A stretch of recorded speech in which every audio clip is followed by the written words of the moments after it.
যতদূর চোখ যায় সবুজ পাতায় মোড়ানো তরমুজ ক্ষেত আর তরমুজ ক্ষেত। গাছের পাতার ফাঁকে ফাঁকে উকি দিচ্ছে ফুল আর ফল। কিছুদিন পরই ফল কাটবেন চাষিরা। এমন সময় মারাত্মক ছত্রাকজনিত রোগে মারা গাছ। বালাইনাশক প্রয়োগ করেও বাঁচানো যাচ্ছে না। এতে বিপাকে পড়ছেন চাষি। কোটি কোটি টাকার লোকসানের শঙ্কা রয়েছে। আমার গাছ মরতে আছে এই 12 ঘন্টা বুঝ শেষ নিম্ন আমি এই 3-4 লাখ টাকা দেন হয়ে গেছি। সরকার লইয়া এই পর্যন্ত 50 থেকে 60,000 গাছ মারা গেছে ফলের লাগে। কিন্তু কেউর মনে করেন আধা কেজি 1 কেজি কেউর 250 গ্রাম এইভাবে ফল। আমরা বাজারে গেলে ওষুধের দোকানে গেলে ওষুধ কইলে দেয় যাইয়া নিয়ে দিলে ভালো হয়ে যাবে। 10,000 12,000 15,000 ওষুধ নেয় না খেতে দিয়ে কিছু বুঝি না। বিকাশ পেমেন্টে 10,000 টাকার বেশি অফার। শপিং চলছে তো। তরমুজ চাষ করতে আছি। আমার প্রায় 1800 থেকে 2000 গাছ মারা গেছে। 3-4-5 কেজি ওয়েট তরমুজ সহ প্রায় 5 থেকে 7 লাখ টাকা ক্ষতিগ্রস্ত হয়েছি। উপকূলীয় জেলা পটুয়াখালীর বাউফলের 20টিরও বেশি চরে চলতি মৌসুমে 4,575 হেক্টর জমিতে তরমুজের আবাদ হয়েছে, যার প্রায় 1200 হেক্টর জমিতে আগাম জাতের তরমুজের আবাদ হয়েছে। কিছু কিছু আগাম জাতের তরমুজ কাটা শুরু হয়েছে। অনেক গাছ ফুলে ফলে ভরে গেছে।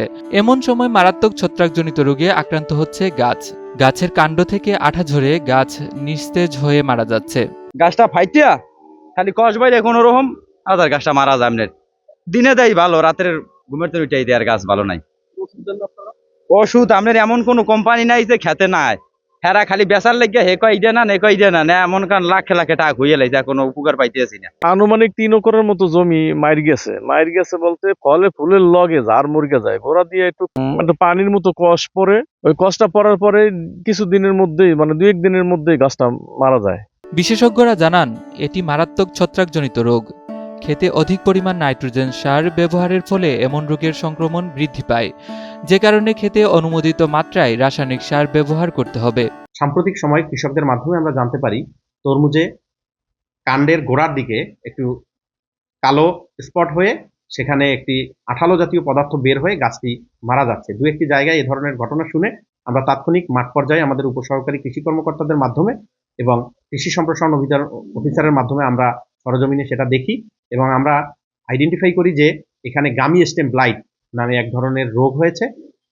মূলত মাঠে অধিক পরিমাণে নাইট্রোজেন জাতীয় যে সার রয়েছে, ইউরিয়া এবং ডিএপি সার অধিক ব্যবহার করার কারণেই এই সমস্যাটি হয়ে থাকে এবং এটি থেকে পরিত্রাণের জন্য আমরা কৃষকদেরকে পরামর্শ দিয়েছি মাঠের আক্রান্ত গাছগুলোকে তুলে আলাদা করে ফেলতে হবে এবং আক্রমণের সম্ভাবনা এড়িয়ে যেতে ম্যানকোজেব এবং ম্যাটারিল ওষুধ কীটনাশক ছত্রাকনাশক স্প্রে করার জন্য পরামর্শ দেওয়া হয়েছে এবং আক্রান্ত গাছগুলোকে সরিয়ে ফেললে আক্রমণ আর ছড়াবে না।